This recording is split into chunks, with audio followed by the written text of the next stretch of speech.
1998లో ఒక real incident జరిగింది. అదేంటో తెలుసా? అయోధ్యలో బాంబులు పెట్టినట్టు టెర్రరిస్ట్ నుంచి అంతవరకు సమావేశమైనది. ఇది తెలుసుకున్న వెంటనే బాంబ్ స్క్వాడ్ పోలీసులతో కలిసి అందరూ అయోధ్యకి వెళ్ళడం జరిగింది. అయితే మొత్తం గాలించిన తర్వాత ఒక టెర్రరిస్ట్ అయితే పట్టుకోవడం జరిగింది.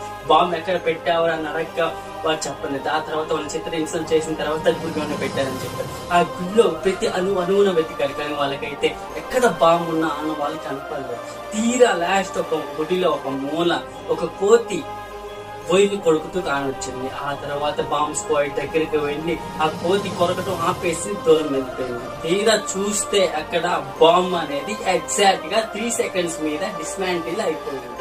దీన్ని చూసి షాక్ అయిన అక్కడ అధికారులు ఏమని చెప్పారు తెలుసా? అక్కడికి వచ్చింది ఎవరో కాదు, స్వయంగా హనుమంతుడే అని నిశ్చనిపోయారు. దీని తర్వాత ఒక్క క్షణంలో అయోధ్య మొత్తం ఏం కాకుండా రక్షించబడింది. ఒకవేళ ఆ బాంబ్ పేలుంటే వితిన్ 3 సెకండ్స్ లో పేలుంటే ఎంతో విస్ఫోటనం జరిగేది. చూసారా, రాముని కాపాడుకోవడానికి స్వయంగా హనుమంతుడే వచ్చాడు. ఇంకోసారి టెర్రరిస్టుల్ని దగ్గరకు కూడా రానికుండా ఇక్కడికి కాల్చి చంపేశారు. This is the truth, real story happened in Ayodhya at 1998 bomb